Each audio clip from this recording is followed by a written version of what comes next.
వైఎస్ఆర్సీపీ నాయకులకు కార్యకర్తలు అందరికి కూడా శ్రీరామనవమి శుభాకాంక్షలు తెలియజేసుకుంటూ ఈరోజు ఈ మీడియా సమావేశం ఏర్పాటు చేయడానికి ప్రధానమైనటువంటి కారణం మా వైఎస్ఆర్ కాంగ్రెస్ పార్టీ జిల్లా పార్టీ పిలుపు మేరకు ఈ 30వ తేదీన మన మూలపేట పోర్టుకు పోదాం పదండి అనే ఈ కార్యక్రమానికి పిలుపునివ్వడం జరిగింది. దాని గురించి మాట్లాడడానికి, అలాగే మూలపేట పోర్టు తాలూకా పూర్వాపరాలు ఈ జిల్లా ప్రజానీకానికి కాస్త వివరించడానికి ఈ మీడియా సమావేశం ఏర్పాటు చేయడం జరిగింది. ఇప్పుడే మన పెద్దలు రమేష్ కుమార్ గారు అన్నట్టు ప్రపంచంలో ఏ నగరమైనా ఏ ప్రాంతమైనా అభివృద్ధి చెందింది అని అంటే దానికి అక్కడ పోర్టు సిటీనే, లేకపోతే ఒక పోర్టు ఉన్నప్పుడు మాత్రమే అభివృద్ధి అనేది శరవేగంగా ముందుకు దూసుకువెళ్ళింది. అందుకే ports are engine, economic engines అని అంటారు. పోర్టుల్ని ఎకనామిక్ ఇంజన్స్ అని చెప్పేసి అంటారు. సో అటువంటి పోర్ట్లు మన భారతదేశానికి స్వాతంత్రం వచ్చిన తర్వాత ఈ ఆంధ్రప్రదేశ్ రాష్ట్రంలో కేవలం 4 పోర్టులు మాత్రమే ఇప్పటి వరకు, అంటే ఇప్పుడు మా జగన్మోహన్ రెడ్డి గారు ముఖ్యమంత్రి అయ్యేంత వరకు కూడా కేవలం 4 పోర్టులే ఉన్నాయి. ఆ 4 పోర్టులు కూడా ఏంటవి? విశాఖపట్నం సీ పోర్టు, కాకినాడ, కృష్ణపట్నం, అలాగే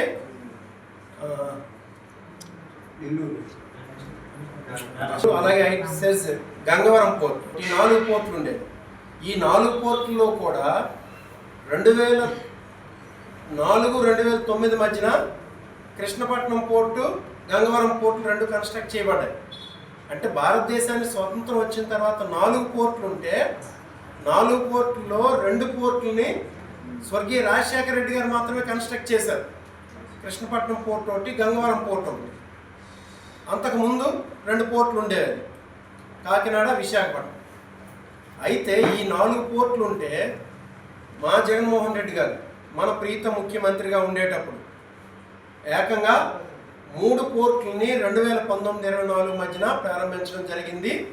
అలాగే పనులు కూడా శరవేగంగా తీసుకువెళ్ళడం జరిగింది. ఆ 3 పోర్టులు ఏంటి? మన జిల్లాలో ఉన్నటువంటి మూలపేట పోర్టు, అలాగే ప్రకాశం జిల్లాలో ఉన్నటువంటి రామాయపట్నం పోర్టు, కృష్ణా జిల్లాలో ఉన్నటువంటి మచిలీపట్నం పోర్టు. ఈ 3 పోర్టులను కూడా జగన్మోహన్ రెడ్డి గారు 2019-24 మధ్యన ప్రారంభించి వాటిని శరవేగంగా కొంతమేర వరకు పనులు కూడా తీసుకువెళ్ళడం జరిగింది. మన పోర్టు విషయానికి వచ్చేసరికి 75% వర్క్ను కూడా పూర్తి చేయడం జరిగింది మూలపేట పోర్టు. ఈ మూలపేట పోర్టు అనేది ఇప్పటిది కాదు, 1979లో ఈ ప్రపోజల్ వచ్చింది. అంటే 46-47 సంవత్సరాల నుండి ఈ ప్రపోజల్ ఉన్నటువంటి పోర్టు ఇది. ఈ జిల్లాలో, శ్రీకాకుళం ఉమ్మడి జిల్లాలో ప్రారంభమైనటువంటి మొట్టమొదటి ఎకనామిక్ యాక్టివిటీ ఈ ప్రాజెక్టు ద్వారా. చూడండి, ఎన్నో ప్రాజెక్టులు ఉన్నాయి. వంశధార ప్రాజెక్ట్ ఉంది, రిమ్స్ మెడికల్ కాలేజ్ ఉంది, ఉద్దానం కిడ్నీ రీసెర్చ్ సెంటర్ ఉంది, లేకపోతే మన ఉద్దానం సర్ఫేస్ డ్రింకింగ్ వాటర్ ఉంది. ఇవన్నీ కూడా ఎయిదర్ అగ్రికల్చర్ సంబంధించిందైనా ఉంది, లేకపోతే సర్వీస్ సెక్టార్లో ఉన్నదైనా ఉంది. కానీ మూలపేట పోర్ట్ అనేది మొట్టమొదటి ప్రాజెక్ట్. ఏంటది? ఎకనామిక్ యాక్టివిటీ జరిగినటువంటి ప్రాజెక్ట్. అది ఎకనామిక్ యాక్టివిటీ ఎందుకు అంటున్నానంటే, ఆ పోర్టు కానీ వచ్చినట్టయితే అక్కడ డైరెక్ట్గా ఎక్స్పోర్ట్స్ అండ్ ఇంపోర్ట్స్ జరుగుతాయి. ఎక్స్పోర్ట్స్ అండ్ ఇంపోర్ట్స్ చూడండి, ఏదైనా కోల్ కానివ్వండి, స్టీల్ కానీ, లేదా fertilisers, petrochemicals, food processing units, global trading, అలాగే మన రైతాంగానికి అవసరమైనటువంటి ఎన్నో ప్రోడక్ట్స్ని, అలాగే ఇంకా చూసుకున్నట్టయితే కోల్డ్ స్టోరేజ్లు, వేర్ హౌస్లు, కంటైనర్ కార్పొరేషన్స్, లాజిస్టిక్స్ హబ్స్ లాంటివి ఎన్నో పోర్టు దగ్గర ఉన్నటువంటి పరిసర ప్రాంతాల్లో ఉన్నటువంటి యాక్టివిటీస్. అలాగే చిన్నవి కొన్ని హండ్రెడ్స్ ఆఫ్ అనుబంధ సంస్థలు, పరిశ్రమలు ఏర్పాటు చేయడం అనేది జరుగుతుంది పోర్టు రావడం వల్ల. అంటే చూడండి, నేను ఎందుకు ఎకనామిక్ యాక్టివిటీ ఫస్ట్ డే అనడానికి కారణం ఏంటంటే ఇన్ని యాక్టివిటీస్ జరుగుతాయి. అలాగే thousands of direct and indirect employment ఉంటుంది. థౌజండ్స్ డైరెక్ట్గా థౌజండ్స్లో ఉంటారు. ఇంకా ఇంకా మరి ఎన్నో వేల ఉద్యోగాలు అనేవి ఇండైరెక్ట్ ఎంప్లాయ్మెంట్ ఉంటుంది. ఇంకోటి ఏంటంటే మన శ్రీకాకుళం జిల్లాని అంతర్జాతీయంగా కనెక్ట్ చేస్తుంది. అది ఇంటర్నేషనల్ కనెక్టివిటీ పెరుగుతుంది. అక్కడ ఒక ఇమ్మిగ్రేషన్ సెంటర్ ఒకటి ఉంటుంది. ఇంటర్నేషనల్ పీపుల్ వస్తారు. ఎన్నో హాస్పిటాలిటీ అంటే హోటల్స్, రెస్టారెంట్లు వాటి డెవలప్ అవుతాయి. సో డైరెక్ట్గా ఒక ఎకనామిక్ యాక్టివిటీ డెవలప్ అయినటువంటి ప్రాజెక్ట్ ఏదైనా ఉందంటే అది డైరెక్ట్గా పోర్ట్, సీ పోర్ట్. అది ఇది మన జిల్లాకి మొట్టమొదటిసారిగా వచ్చినటువంటి పోర్ట్.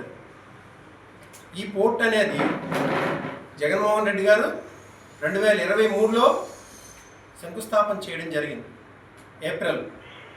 చూడండి, ఆ శంకుస్థాపన చేయడానికి ముందు దానికి అవసరమైనటువంటి ల్యాండ్ ఎక్విజిషన్ అంతా పూర్తి చేయడం జరిగింది.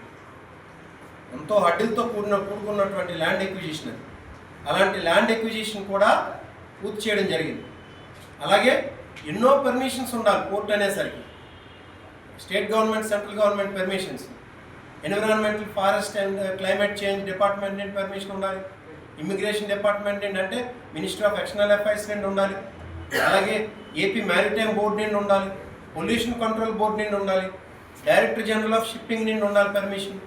ఈ పర్మిషన్స్ అన్నీ పూర్తి చేసి ల్యాండ్ ఎక్విజిషన్ పూర్తి చేసి అలాగే ఈ పోర్టుకి అవసరమైనటువంటి కాంట్రాక్ట్ ఏదైతే ఉందో ఆ కాంట్రాక్ట్ కూడా పూర్తి చేసి ఏప్రిల్ 2023లో దాన్ని శంకుస్థాపన చేయడం జరిగింది మన ప్రీతం నేత అయినటువంటి జగన్మోహన్ రెడ్డి గారి ఆధ్వర్యం. అది అప్పుడు 75% కంప్లీట్ చేసేస్తే దాని యాక్చువల్గా ఎంత, అది 23 మిలియన్ టన్నుల కెపాసిటీ, పెరానం కెపాసిటీ. అది 4300 కోట్లు deep greenfield deep sea port. అది దాని ఫీచర్స్ అన్నమాట, సేలెంట్ ఫీచర్స్. అది ఇంకా ఫ్యూచర్లో 100 మిలియన్ టన్నులకి ఎక్స్పాండ్ చేయగలిగే కెపాసిటీతో విజన్ పెట్టుకున్నటువంటి పోర్ట్. అది మన రాష్ట్రంలో ఇప్పటివరకు ఉన్న పోర్టులు కానీ చూసుకున్నట్టయితే 80 మిలియన్ టన్నుల కెపాసిటీతో ఉండేది విశాఖపట్నం పోర్టు, పెద్ద పోర్ట్. అది 80 మిలియన్ టన్నులు. ఇంకా ముందు ఏర్పాటు చేసినటువంటి కాకినాడ పోర్టు 16 మిలియన్ టన్నుల యాన్యువల్ కెపాసిటీతో ఉన్నది. అది అలాంటిది ఇక్కడ మూలపేటలో ఏర్పాటు చేసినటువంటి పోర్టు 23 మిలియన్ టన్నుల కెపాసిటీతో డైరెక్ట్గా స్టార్టింగ్ నుండే 23 మిలియన్ టన్నుల కెపాసిటీతో ఉంది. ఇంకా ఫ్యూచర్లో దీన్ని 100 మిలియన్ టన్స్కి ఎక్స్పాండ్ చేయగలిగే విజన్ పెట్టుకొని ఏర్పాటు చేసినటువంటి పోర్ట్ ఇది. సో ఈ పోర్టుకి ఈ ఆబ్లిగేషన్స్ అన్ని పూర్తి చేసి ఈ పర్మిషన్స్ అన్ని తీసుకొచ్చి ల్యాండ్ ఎక్విజిషన్ పూర్తి చేసి ఫైనాన్షియల్ ఎంటైటిల్మెంట్ కూడా, అంటే ఏదైతే ఈ 4300 కోట్లు ఉందో ఒక బ్యాంకింగ్ రంగంతో ఫైనాన్షియల్గా కూడా ఆ కాంట్రాక్టర్ ఎవరైతే ఉన్నారో ఆ కాంట్రాక్టర్కి వాళ్ళకి ఇంటర్లింక్ చేసి సో ఎటువంటి ఫైనాన్షియల్ ప్రాబ్లమ్స్ లేకుండా 2025 డిసెంబర్కి పూర్తి చేయాలనే ఆలోచనతో జగన్మోహన్ రెడ్డి గారు 75% వర్క్స్ పూర్తి చేయడం జరిగింది. దాని ఆబ్జెక్ట్ ఏంటి, డిసెంబర్ 2025 పూర్తయిపోయి మిడ్ ఆఫ్ 2026 అంటే మే జూన్ ఆఫ్ 2026లో ఆపరేషన్ స్టార్ట్ చేయాలని చెప్పేసి. దాన్ని దురదృష్టవశాత్తు జగన్మోహన్ రెడ్డి గారు ముఖ్యమంత్రిగా లేకపోవడం, ఆ తర్వాత చంద్రబాబు నాయుడు గారు రావడం, చంద్రబాబు నాయుడు గారికి ఈ జిల్లా మీద ఎప్పుడు ఎటువంటి కొద్ది కూడా నిబద్ధత లేదు. 4300 కోట్ల ప్రాజెక్ట్ ఇది. పోనీ 43 కోట్ల ప్రాజెక్ట్ ఒక్కటి తెచ్చాడేమో చంద్రబాబు నాయుడు గారు, చెప్పండి. ఈ జిల్లా ప్రజలందరూ ఒకసారి ఆలోచించండి. అయితే ఇప్పుడు మరి ఫైనాన్షియల్ ఇంటర్లింకింగ్ కూడా, అంటే లింకేజెస్ కూడా జగన్మోహన్ రెడ్డి గారు ప్రొవైడ్ చేస్తే మరి ఎందుకు చేయట్లేదు అనుకుంటున్నారు ఇప్పుడు ఇది? దానికి కారణం ఏంటంటే ఈ సంవత్సరం 2 సంవత్సరాల్లో కానీ ఈ ప్రాజెక్ట్ పూర్తి అయిపోయినట్టయితే ఈ పేరంతా జగన్మోహన్ రెడ్డి గారికి వచ్చేస్తుంది. సో జగన్మోహన్ రెడ్డి గారికి ఆ పేరు రాకూడదు, చంద్రబాబు నాయుడు గారికి పేరు రావాలి. ఎలాగా క్రెడిట్ చోరీ అనేది ఉంది మనది ప్రతి విషయంలో కూడా. నిన్న కాక మొన్న స్టార్ట్ చేశాడు అనకాపల్లి దగ్గర steel plant, Arsenal metal steel plant, దానిలో కూడా క్రెడిట్ చోరీ. ప్రతి విషయంలో కూడా క్రెడిట్ చోరీ. ఇప్పుడు ఈ 4300 కోట్ల ప్రాజెక్టు కూడా క్రెడిట్ చోరీ. దీన్ని ఏం కప్పించుకోలేక ఏం చేస్తున్నారు ఇప్పుడు? మొన్న అచ్చెన్నాయుడు గారు జిల్లా పరిషత్ మీటింగ్లో చెప్తున్నారు, మేమే సెంటర్లో ఉన్నాం, మేమే స్టేట్లో ఉన్నాం, అన్ని పర్మిషన్స్ తేవాలి, ఆ పర్మిషన్స్ తెచ్చేది మేమే కాబట్టి మేమే పూర్తి చేస్తామని చెప్పుకున్నాం. చంద్రబాబు నాయుడు గారు తొమ్మిదికి ఎవరికీ లేదు. ఇక్కడ ఈ మన జిల్లాలో ఉన్నటువంటి ఒక సెంట్రల్ మినిస్టర్ ఉన్నాడు, ఒక స్టేట్ మినిస్టర్ ఉన్నాడు, ఒక పియూసీ చైర్మన్ ఉన్నాడు. మిగతా ఎమ్మెల్యేలు ఉన్నారు. మన జిల్లాకు ఉన్నటువంటి 4,300 కోట్ల ప్రాజెక్ట్ ఇది. ఎప్పుడైనా ఇస్తాడా? ఎవరైనా ఇంకొక ముఖ్యమంత్రి ఇస్తాడా? అలాంటి ప్రాజెక్ట్ ఇక్కడ ఉంటే దాన్ని పూర్తి చేసుకోవడం వీళ్ళకి చేతగాక తిరిగి చంద్రబాబు నాయుడు గారిని ప్రొటెక్ట్ చేసి మాట్లాడుతున్నారు. ఒకసారి ఆలోచించేయమని చెప్పేసి జిల్లా ప్రజలందరికీ కూడా కోరుకుంటున్నాం. ఎందుకనంటే చంద్రబాబు నాయుడు గారికి ఈ జిల్లా మీద ఎటువంటి చిత్తశుద్ధి కూడా ఇప్పటి వరకు లేదు. ఇప్పటి వరకు అభివృద్ధి జరిగినటువంటి ప్రాజెక్టులు ఏమైనా ప్రారంభించడం కానీ పూర్తి చేయడం కానీ జరిగితే లైక్ ఏంటి, వంశధార్ ప్రాజెక్ట్ కానీ, మన బుడగట్లపాలెం ఫిషింగ్ హార్బర్ కానీ, మూలపేట పోర్ట్, లేకపోతే మన kidney research centre, Uddanam surface drinking water scheme, IIIT, trims medical college, Ambedkar university, ఇవన్నీ కూడా తెచ్చింది అప్పుడు రాజశేఖర రెడ్డి గారైనా తెచ్చారు, లేకపోతే మా ప్రీతం నేత అయినటువంటి జగన్మోహన్ రెడ్డి గారైనా తెచ్చారు. వీళ్ళు ఎప్పుడూ చంద్రబాబు నాయుడికి ఈ జిల్లా మీద ఎప్పుడూ నిబద్ధత లేదు. 10కి 10 సీట్లు ఇచ్చినప్పుడు కూడా నిబద్ధత లేదు. ఆ నిబద్ధత లేక చంద్రబాబు నాయుడు గారు చేయకపోతే ఇక్కడ ఉన్నటువంటి నాయకులు చంద్రబాబు నాయుడిని కాపాడాలి. వీళ్ళకి వెళ్ళి చంద్రబాబు నాయుడుతో ఫైట్ చేసి ఇచ్చినటువంటి సత్తా లేదు. చంద్రబాబు నాయుడు గారికి మన జిల్లా మీద చిత్తశుద్ధి లేదు. అందుకు ఇటువంటి ప్రాజెక్ట్ని అసలు ఏ స్థాయిలో ఉన్నది, మనం ఖచ్చితంగా దీన్ని ఒక ఒక రకమైనటువంటి ఒత్తిడి తీసుకొచ్చి మన జిల్లాకి ప్రాజెక్ట్ పూర్తి చేసినట్టయితే ఈ జిల్లా ఆర్థిక పరంగా ఎకనామికల్గా ఎంతో డెవలప్ అవుతుందని చెప్పేసి నమ్మి ఇప్పటి వరకు జగన్మోహన్ రెడ్డి గారి హయాంలో జరిగినటువంటి పనుల్ని ప్రజానీకానికి, ఈ జిల్లా ప్రజానీకానికి, ఈ రాష్ట్ర ప్రజానీకానికి చూపించాలనే ఉద్దేశంతో ఈ నెల 30వ తేదీన మన మూలపేట పోర్టుకు పోదాం పదండి అనే ఒక కార్యక్రమాన్ని శ్రీకాకుళం జిల్లా పార్టీ, వైఎస్ఆర్ కాంగ్రెస్ పార్టీ జిల్లా పార్టీ ఆధ్వర్యంలో తలపెట్టడం జరిగింది.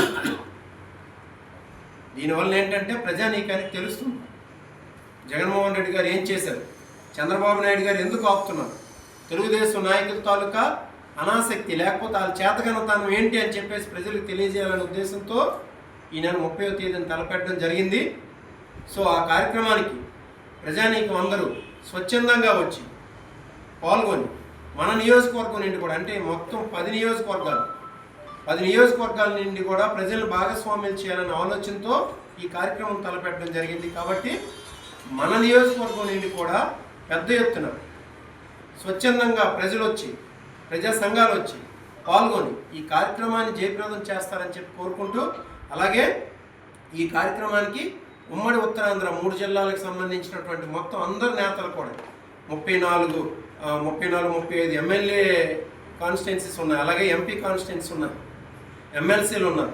అందరు నాయకులు కూడా 30వ తేదీన ఈ కార్యక్రమంలో పాల్పంచుకుంటారు. కాబట్టి మనం దీన్ని ప్రజల్లోకి ఎంత పెద్ద ఎత్తున తీసుకెళ్ళగలిగితే అంత ప్రజలు ఏంటంటే అంత పెద్ద ఎత్తున చంద్రబాబు నాయుడు మీద కానీ, తెలుగుదేశం పార్టీ మీద కానీ, ఈ కూటమి ప్రభుత్వం మీద కానీ ఒత్తిడి తీసుకొచ్చి ఆ మూలపేట పోర్ట్ అనేది సాకారం చేసుకొని మన ప్రాంతం యువకులకి, వేలాది మంది యువకులకు ఉపాధి కలుగుతుంది.